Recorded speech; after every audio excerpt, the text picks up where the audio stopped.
As indoor cycling becomes more fun, I and one or two others on the BikeRadar team want it to stay boring. The popularity of Zwift's virtual world suggests we're in the minority though, and in general it's good that indoor cycling no longer means slogging away on the rollers with only a thudding techno beat to distract you. But what's fun is not always good for fitness. In this video, I'll explain why some of us, mainly my extremely fit colleague Jack Evans and myself, hope that training-focused alternatives remain in a world of increasingly gamified, realistic indoor cycling.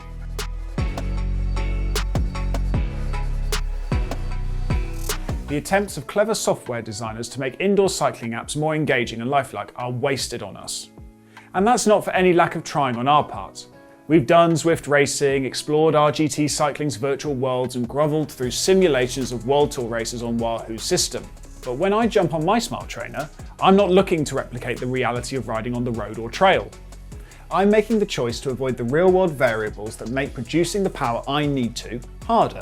I don't want to steer past other virtual cyclists or ride through poorly detailed virtual worlds. I just want to train in a structured and effective way. So after no shortage of experimentation, I've settled on the exceedingly Spartan Trainer Road, where gimmicks such as virtual worlds, Tron bikes, power-ups and special jerseys are cast aside. Structured workouts and adaptive training plans are all Trainer Road does. If using Trainer Road resembles any reality, it's something akin to the grey, grainy footage from an old East German propaganda film showing young hopefuls spinning on rollers, staring at the gymnasium wall. Because we think the platform is potentially far more effective for training than its competitors, we can abide its lack of stimulation. The ends justify the means. For some of us, many features designed to make apps more lifelike undermine the benefits of indoor cycling. Now, you may be better disciplined than us, but when we ride up behind another cyclist on the open road or tackle a climb, the urge to increase our effort is always there. When base training, surges above zone 2 of your training zones are really what you're trying to avoid. So, reining in our competitiveness and avoiding undulating terrain on outdoor aerobic development rides is one option, but turning to the controlled environment of the pain cave is another. So, the presence of other riders' avatars and climbs on the likes of Zwift are exactly what we're trying to avoid while working on our cycling endurance. You can, of course, do structured workouts on Zwift, but the banners above the avatar suggest that many more Zwifters are doing unstructured free rides, or what you could call riding around aimlessly without achieving any physiological goals, such as improving VO2 max.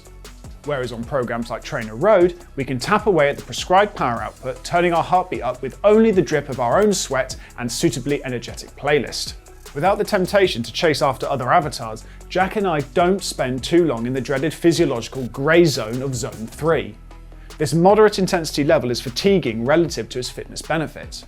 So excessive tempo riding is a common cause of indoor training burnouts and possibly overtraining. Would you be interested in a video about training principles, zones and the like? Let us know in the comments.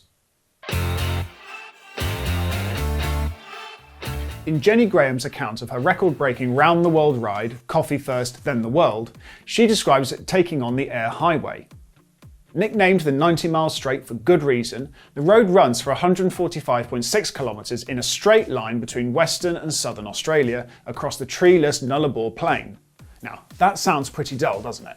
Well, in preparation, Graham rode on a turbo trainer with a map of the Nullarbor hanging in front of her to visualise ticking off the kilometres. She G'd herself up for the mind-numbing crossing by telling herself nothing will ever be as monotonous as riding a stationary bike while staring at a brick wall. Now, this is an extreme example, but those of us not planning to circumnavigate the globe by a bike in 124 days can still learn from it. Any sustained effort on the bike can become boring. The mind can wander during time trials and audaxes alike. But to develop a mental strategy, nothing beats doing the real thing, and we find relatively monotonous indoor cycling good preparation for the duller moments of a long ride. In this scenario, the time-honoured tactic of dividing the daunting remaining distance or time into chunks can make it more manageable. Jack and I use this same strategy to break down the prolonged block of endurance riding on our smart trainers. Now, we enjoy solo riding. If you don't though, unsociable indoor cycling apps more closely replicate the loneliness of the long-distance cyclist and can help you acclimatise. At the more explosive end of the sport, hill climb racing demands intense concentration to remain steady power when the lungs and legs are stinging. My extremely fit colleague Jack knows a lot more about this than I do. He says his minimalist approach to indoor cycling has helped him hone this focus and tune into how hard an effort feels. In training, looking out for hazards and taking in surroundings on the road distracts you from your effort. This is true to a lesser extent in a virtual cycling world, where all extra stimulus can be distracting. This is good when you want to pass time quicker, but it's less advantageous if you should be paying attention to your power, heart rate, and rate of perceived exertion. For Jack and myself especially, doing high-intensity interval workouts on a pared-back indoor training platform has improved our pacing. We think we have a better idea of what, say, 450 watts feels like, because don't forget, in the oxygen-starved tunnel vision of a hill climb, you can't always read your power meter. Well, Jack knows what that kind of power feels like. I make do with far less. If you want to check out some of our hill climb videos though, click on the playlist above. Getting layered up for cycling in the winter takes longer, and there's a mental barrier to heading out in the cold, wet and dark. I'm sure many of you have had that too. Jumping on the turbo trainer can require a lot less motivation, as long as your setup is simple. It can be a palaver to connect an electronic shop's worth of devices to a smart trainer. All you really need for indoor training is a phone and a heart rate monitor, while the trainer can take care of the power if you have one. It's not worth projecting trainer roads interval blocks onto a laptop or TV screen, and we don't need a keyboard, headset or handlebar mounted controller to speak to strangers sweating in solidarity in different time zones. We also don't need to mess around with a riser block, steering or rocking devices to mimic real riding. We can just go outside for that. Don't get me wrong. Some turbo training accessories, such as a trainer table, are practically useful.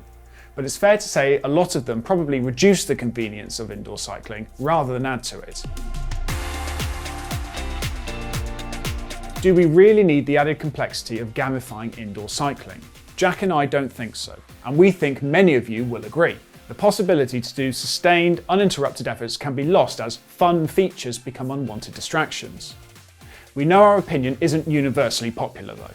Our colleague Simon von Bromley disagrees and wonders how many of us would really choose boredom over fun.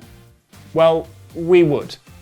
Boring indoor training makes us fitter, faster, and cycling in the real world a lot more fun in the long run. That's what we think anyway, and now I want you to let us know what you think. Make yourself heard in the comments. And if, for some reason, you want to make your indoor sessions more fun, and fair enough, check out this video.